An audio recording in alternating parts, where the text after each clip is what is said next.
ಒಂದು interesting point of view Prashant. ನೋಡಿ, ನೀವು ಜಿಯೋ ಪಾಲಿಟಿಕ್ಸನ್ನು ನನಗನ್ಸುತ್ತೆ ಬರೀ ಸ್ಟಾರ್ಟಿಂಗ್ ಪಾಯಿಂಟನ್ನು ಹುಡುಕ್ತಾ ಹೋದರೂ ಆಗಲ್ಲ.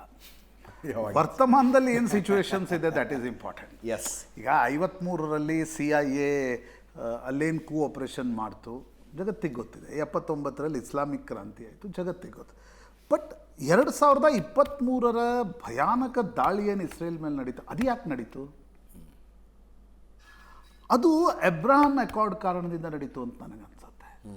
ಯಾವಾಗ ಅಮೇರಿಕ ಇಸ್ರೇಲ್ ಜೊತೆಗಿನ ಬೈಲ್ಯಾಟ್ರಲ್ ಟಾಕ್ಸ್ಗಳನ್ನು ಒಂದು ರೀತಿ ತನ್ನ ಮಿತ್ರ ರಾಷ್ಟ್ರಗಳ ಮೇಲೆ ಹೇರ್ಲಿಕ್ಕೆ ಆರಂಭಿಸ್ತು, ಸೌದಿ ಅರೇಬಿಯಾ ಅದಕ್ಕೇನು ಸಹಿ ಹಾಕಿರಲಿಲ್ಲ, ಬಟ್ ಯುನೈಟೆಡ್ ಅರಬ್ ಎಮಿರೇಟ್ಸು, ಮೊರಕ್ಕೋ ಅಂತ ದೇಶಗಳು ಇಸ್ರೇಲ್ ಜೊತೆಗೆ ಒಂದು ಶಾಂತಿಗೆ ಬಂದವು, ಟ್ರೇಡನ್ನು ಆರಂಭಿಸಿದ್ವು. ಹಿಂದೆ ಈಜಿಪ್ಟ್ ಮತ್ತು ಜೋರ್ಡಾನ್ ಅಂತ ಅಕ್ಕಪಕ್ಕದ ರಾಷ್ಟ್ರಗಳು 7 ದಿನಗಳ ಯುದ್ಧದಲ್ಲಿ ಏನು ಇಸ್ರೇಲ್ ವಿರುದ್ಧ ಇದ್ವು, ನಾವು ಫಾಲನ್ ಲೈನೋ ಅಥವಾ ತಟಸ್ಥವಾಗಿ ಉಳಿತವೆ. ಆ ರೀತಿಯಾಗಿರ್ತಕ್ಕಂಥ ಸಿಚುವೇಶನ್ನಲ್ಲಿ Iran started using its proxies against Israel. ಅದು ಒಂದು ಇರಾನ್ ಸೌದಿ ಅರೇಬಿಯಾ ಕಾನ್ಫ್ಲಿಕ್ಟ್ನ ಭಾಗವಾಗಿಯೇ ನಾನು ನೋಡ್ತೀನಿ ಅದನ್ನು. ಇರಾನ್ ಮತ್ತು ಸೌದಿ ಅರೇಬಿಯಾದ ನಡುವೆ ಸುನ್ನಿ ಶಿಯಾ ಕಾನ್ಫ್ಲಿಕ್ಟು ಮತ್ತು ಡಾಮಿನೆನ್ಸ್ ಓವರ್ ಮಿಡ್ಲ್ ಈಸ್ಟ್ ಏನಿದೆ, ಆ ಭಾಗವಾಗಿಯೇ ಇರಾನ್ ತನ್ನ ಪ್ರಾಕ್ಸಿಗಳನ್ನು ಬಳಸಿ ಇಸ್ರೇಲ್ ಮೇಲೆ ದಾಳಿಯನ್ನು ನಡೆಸ್ತು. ನನಗನ್ಸುತ್ತೆ ಸರಿ, Israel is using uranium enrichment as a pretext or a proxy. ಆದರೆ ಇಸ್ರೇಲ್ಗೆ ಅನಿಸ್ತಾ ಇರತಕ್ಕಂಥದ್ದು ಹೌದಿ ಮೇಲೆ, ಅಂದರೆ ಯಮನ್ ಬಂಡುಕೋರರ ಮೇಲೆ, ಲೆಬನಾನ್ ಬಂಡುಕೋರರ ಮೇಲೆ, ಹಮಾಸ್ ಮೇಲೆ ನಾವು ದಾಳಿ ಮಾಡ್ತಾ ಕೂಡ್ಬೋದು. 6 ತಿಂಗಳಲ್ಲಿ ಹೊಸ ಹಮಾಸ್ ಲೀಡರ್ಶಿಪ್ ತಯಾರಾಗುತ್ತೆ. ಇಸ್ರೇಲ್ ಏನು ಮಾಡ್ತು, 1-2 ವರ್ಷಗಳಿಂದ ಅವ್ರ ಲೀಡರ್ಶಿಪ್ಪನ್ನು ಎಲಿಮಿನೇಟ್ ಮಾಡ್ತಕ್ಕಂಥ ಒಂದು ಪ್ರಯತ್ನ ಮಾಡ್ತು, ಸತತ ದಾಳಿಗಳನ್ನು ನಡೆಸ್ತು.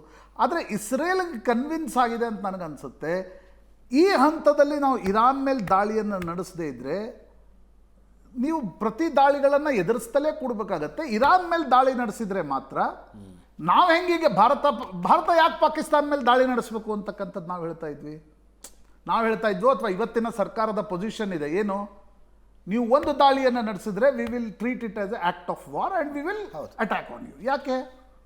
So that it can be a deterrent against Pakistan ಅಂತ. ಅಂದರೆ ಪಾಕಿಸ್ತಾನದಲ್ಲೂ ಎಸ್ಟಾಬ್ಲಿಷ್ಮೆಂಟ್ಗೆ, ಸ್ಟೇಟ್ ಆ್ಯಕ್ಟರ್ಸ್ಗೆ ಒಂದು ಹೆದರಿಕೆ ಇರಲಿ. ನಾವು ನಾನ್ ಸ್ಟೇಟ್ ಆ್ಯಕ್ಟರ್ಸ್ಗಳನ್ನು ಉಪಯೋಗಿಸ್ತಾ ಇರ್ತೀವಿ, ಅದು ಉಪಯೋಗಿಸಿದ್ರೆ India will attack us direct. ನನಗನ್ಸುತ್ತೆ ನ್ಯೂಕ್ಲಿಯರ್ ನಾವು ನಿಶ್ಚಿತವಾಗಿ ಚರ್ಚೆ ಮಾಡೋಣ, ಆದರೆ ಪ್ರಮುಖವಾಗಿ ಇಸ್ರೇಲ್ಗೆ ಅನಿಸ್ತಾ ಇರತಕ್ಕಂಥದ್ದು, ನಾವು ಇರಾನ್ ಮೇಲೆ ದಾಳಿ ಮಾಡ್ತಾ ಮಿಲಿಟ್ರಿಲಿ ಎಕ್ಸ್ಪೋಸ್ ಮಾಡಿದರೆ ಇರಾನಿಯನ್ ಲೀಡರ್ಶಿಪ್ಪಲ್ಲಿ ಒಂದು ರೀತಿಯಾಗಿರ್ತಕ್ಕಂಥ ವೀಕ್. ಇವತ್ತೇನು ಆಯ್ತುಲ್ಲಾ ಖಮೇನಿ 79ನ ಇರಾನಿನ ಕ್ರಾಂತಿ ನಂತರ ಒಂದು ಸ್ಟ್ರಾಂಗ್ ಲೀಡರ್ಶಿಪ್ ಇರಾನ್ದಲ್ಲಿದೆ, ಅದಕ್ಕೊಂದು ಹಿಡಿತಾ ಇದೆ. ನಾವೆಷ್ಟೇ ಅದರ ರಿಲಿಜಿಯಸ್ ಎಕ್ಸ್ಟ್ರೀಮಿಸಮ್ ಕಾರಣದಿಂದ ಕೆಲ ವಿರೋಧಗಳನ್ನು ನೋಡಿದರೂ ಕೂಡ ಒಂದು ಸ್ಟ್ರಾಂಗ್ ಸ್ಟೇಟ್ ಲೀಡರ್ಶಿಪ್ ಅಲ್ಲಿದೆ. ಈ ದಾಳಿಗಳ ಮುಖಾಂತರ ಅದು ವೀಕ್ ಮಾಡಬೇಕು, number 1. Number 2, at the pretext of uranium enrichment.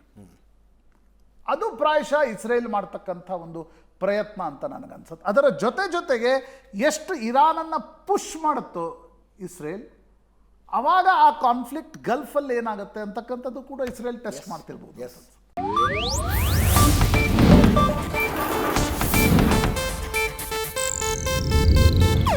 ಇದು ಏಷ್ಯಾನೆಟ್ ನ್ಯೂಸ್ ನೆಟ್ವರ್ಕ್ ಪ್ರಸ್ತುತಿ.